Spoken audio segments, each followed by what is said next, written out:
Et cet après-midi, eh bien, c'est l'Inter qui reçoit le Milan AC. Un match traditionnel, mais vraiment attendu. Nous sommes le 1er décembre 1980. Bien parti. L'équipe de Fabio Capello. Voilà, le coup d'envoi a été donné avec un premier ballon. Avec cette écharpe qui flotte.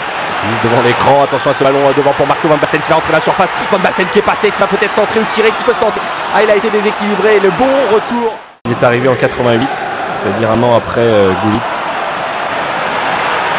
Avec ce ballon chippé là-bas côté gauche, c'est bien fait. Redoublement pour Donadoni qui va rentrer dans la surface de réparation. Donadoni qui est bousculé. Que va dire Pierluigi Beretto? Mais alors, quelle défaite, c'était contre la Sampdoria. C'est incliné 4-0. Attention à ce coup franc deuxième poteau avec cette tête sur la barre transversale. Zenga s'en est battu. La tête de Gullit. Chaud d'alerte. Très bien vu de la part de Baresi. Il ne s'est pas laissé embarquer. Et ça joue bien en ce moment avec Gullit. Massaro qui demande le ballon dans la surface de réparation, c'est bien fait. Massaro qui peut centrer pour Van Basten. Et c'est l'ouverture du score. Sur superbe action d'école. Quelle remontée du ballon. Avec ce super coup d'œil de la part de Massaro. Quelle passe décisive. J'ai l'impression que le but est refusé. J'ai l'impression que c'est ce qu'est en train de dire Costa Curta. C'est vrai que si c'est le cas. Alors, que s'est-il passé? Non, a priori il n'était pas hors jeu sur cette passe. Difficile à juger, mais Massaro n'était pas hors jeu. Van Basten l'était-il? Là c'est la question. Sa décision. Alors qui était hors jeu? Massaro au début de cette action ou Van Basten ou aucun des deux tout simplement? Van Basten, ça semble difficile. Ils ont passé à 19 buts. On n'en est qu'à la 12e journée du championnat. Et Van Basten a déjà 8. Attention à la réaction de l'Inter. Mataos déséquilibré. Et là on commence à beaucoup discuter au milieu du terrain. Richcard, Baresi. Le capitaine c'est Baresi, c'est lui qui doit...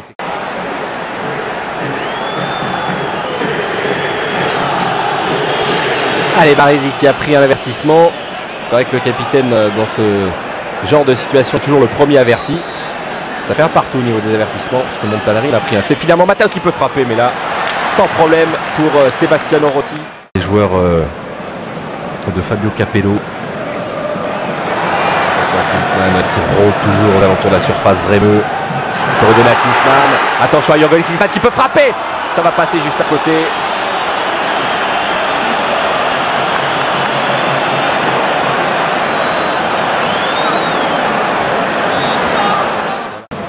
Repousse le danger côté milanais. Baresi, là il n'y a pas de faute, c'est bien fait à part encore une fois Klinsmann qui a bien protégé ce ballon, qui avait pris le dessus. Attention à Klinsmann qui récupère ce ballon, Klinsmann qui rentre dans la surface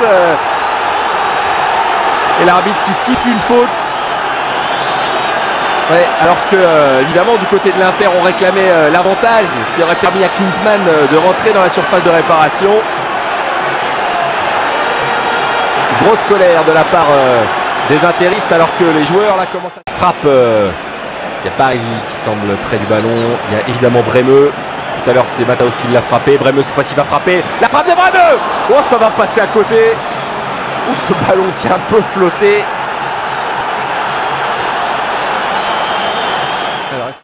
Qui avait pris le dessus sur Costa Curta. Le retour de Richcard. Attention à la contre-attaque des Milanais avec Van Basten là-bas qui est parti côté droit. C'est Massaro finalement. Massaro qui va lever la tête, qui va attendre ses petits partenaires. Qui donne ce ballon à Gullit qui est hors jeu. Gullit qui peut centrer au deuxième poteau, c'est dangereux avec cette tête et cette remise. Et finalement l'arbitre a sifflé. Il y a une position de hors-jeu. Bien tardive encore une fois, ça a été. Et l'Inter de Milan, appelé l'International historiquement. Et le score n'a toujours pas changé à la mi-temps, c'est bien normal.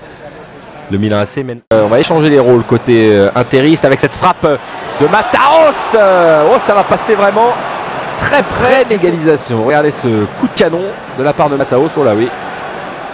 Trop dangereux pour le Milan AC. Lui, Klinsmann s'est déjà replacé dans le mur. Zenga qui place ses défenseurs. Alors attention, Gullit qui est côté droit. Richcard avec sa frappe monstrueuse. Oh, c'est dans le mur, ça fait mal. Gullit de nouveau qui frappe de loin, ça va passer largement à côté.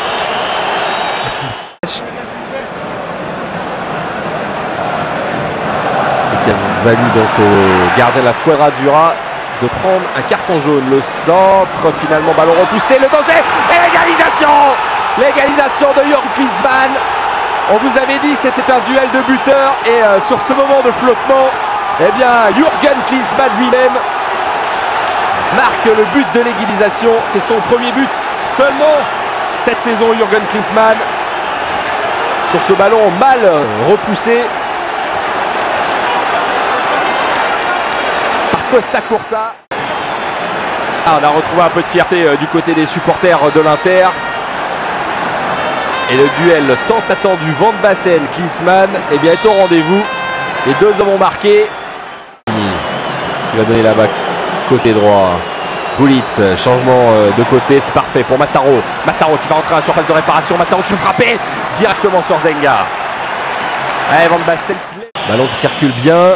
Bonne remise de Van Basten qui est passé, qui a un peu trop poussé son ballon, Van Basten, et qui a poursuivi son action. Alors que Zenga réclame un avertissement. Van Basten s'est jeté, mais ça n'avait pas l'air trop méchant. Voilà. Le long ballon devant, Klinsmann de la tête, c'est passé peut-être pour Desideri. Oh, trop bonne position peut-être Desideri. Oui, il peut... 7 tirs du côté de l'Inter, 6 du côté du Milan. Et grosse faute de la part de Franco Baresi. Attention, il a déjà pris l'avertissement, Franco Baresi. Et voilà, c'est le carton rouge. Deuxième carton jaune pour le frère de l'autre. Il y en avait deux en première mi-temps, ils sont les deux au vestiaire. Franco Baresi expulsé, alors que son frère lui doit être blessé. On va revoir cette faute, ce ballon contre du Milan AC qui se sont gênés. Tassotti me semble, et Costa Curta, attention à Desideri, oh, qui a tenté un geste magnifique, Desideri, dans la surface de... Ouais, bon, il plonge, ce qui est certain, c'est qu'il plonge Desideri. Mataos, deuxième poteau, ballon plein champ avec cette frappe. Remplacer Johan Cruyff. Vous voyez que ça ne s'invente pas. Et on revoit cette vilaine faute de Mataos qui aurait peut-être mérité l'expulsion. Allez, coup franc dangereux.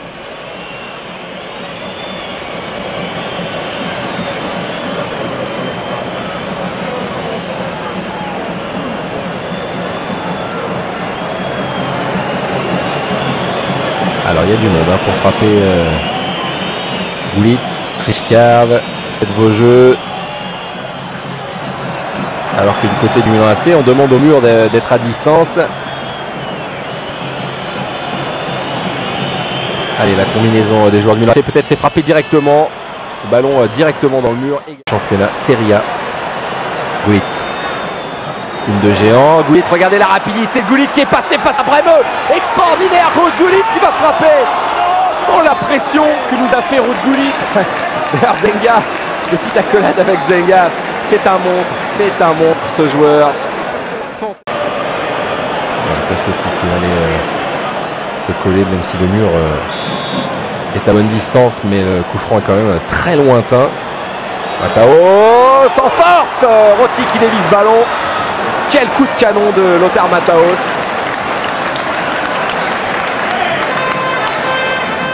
Ancien joueur du Milan AC. Il a 45 ans, Fabio Capello. Et pour l'instant, eh bien, il réussit plutôt bien, puisque le Milan AC est toujours invaincu. Voilà, fin de ce match. Un but partout. Le duel tant attendu Van Basten-Klinsmann eh bien, a été à la hauteur, puisque